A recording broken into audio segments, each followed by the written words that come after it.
Hey everybody, Coach Frazer here to talk to you a little bit about something that we see a ton of as coaches, right? Every client we tend to talk to, even just chiropractors in general out there. I go to conferences, I go to workshops, and what do I constantly hear about? I constantly hear about docs wanting to find an associate, right? They want to make it easier, they want to leverage their practice, and they want to basically move into that next model of succession planning, etc. The challenge is that it's not always that easy to find the right associate doc or finding one at all. So what I find is that a lot of docs are willing to pull the trigger really quickly on an associate doc. The first one that comes along with a pulse, they're ready to hire.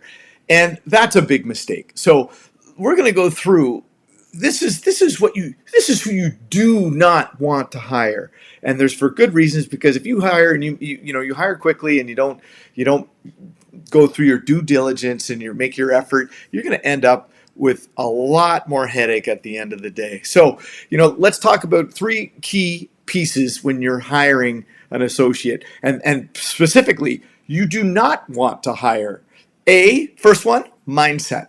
You don't want to hire an associate that has a very fixed mindset.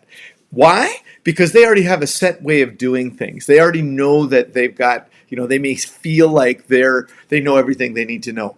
What you're really looking for is somebody who's got a growth mindset, who's willing to, and expects and is looking forward to lifelong learning, because they know that they never know everything, right?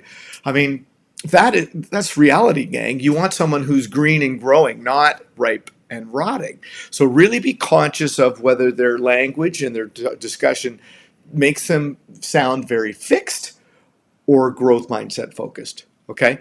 Number two, philosophy. Philosophy matters, gang.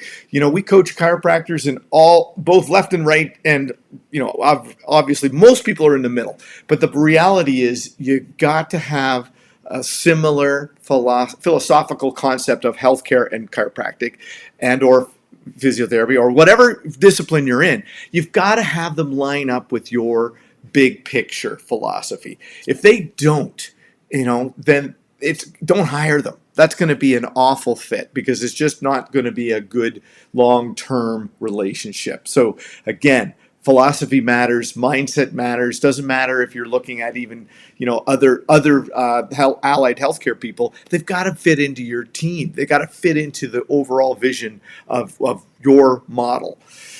Number three, finally, this is a big one. A lot of young associates have unrealistic expectations on finance. Okay, I was recently talking to one of our clients who was looking at hiring. They had their sets, they were set on hiring this young doc, bring him onto the team. But when they were negotiating, he wanted a 90%. Once he got to a certain level, he wanted 90% of his billings paid to him. I don't know what planet you're living on, but the most chiropractic practices run a 55% overhead. So the reality is you can never pay someone 90%, because it's completely ridiculous. You'd be paying them. You'd be paying out of your own pocket to have them there. So one thing you've really got to be aware of is where's their mindset around finance, and how transparent are you around this subject? Because the more transparent you are about how much it costs, where the money goes, where it comes from, the better it's going to be. But it's really hard to change a fixed mindset with a certain philosophical standard that has a completely unrealistic expectation around finance. So don't hire that person. It'll never end well. That's our coaching tips. If you love this stuff, if this is helpful, please give us a like, add a comment, and certainly subscribe to our channel.